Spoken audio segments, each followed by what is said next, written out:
और अभी अहम खबर शामिल करेंगे इस्लामाबाद से, जहां वजीर आजम से पाकिस्तान पीपल्स पार्टी के वफ्द की मुलाकात की अंदरूनी कहानी सामने आ गई है। पीपल्स पार्टी ने बजट में अवाम को रिलीफ देने के लिए अपनी तजावीज़ पेश की हैं।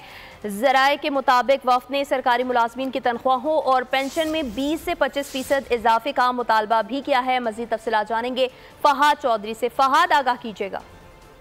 जी देखिए, वजीर आजम शहबाज शरीफ से पीपल्स पार्टी के एक आला सतह के वफ्द ने मुलाकात की, जिसमें वजीर आला सिंध मुराद अली शाह, सैयद नवीद कमर, राजा परवेज अशरफ और शहरी रहमान शामिल थे।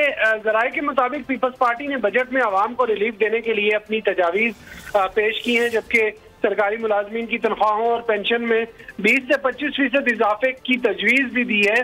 जराये के मुताबिक वजीर आजम ने कहा कि अपने वसाइल में रहते हुए तनख्वाहों में इजाफा करेंगे।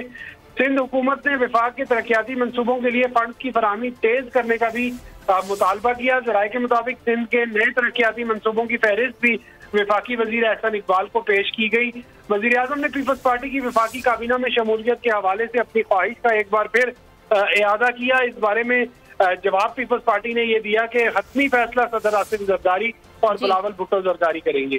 जी ठीक है फहाद चौधरी, आपका बहुत शुक्रिया। सब्सक्राइब करें और बेल दबाएं ताकि कोई खबर रह न जाए।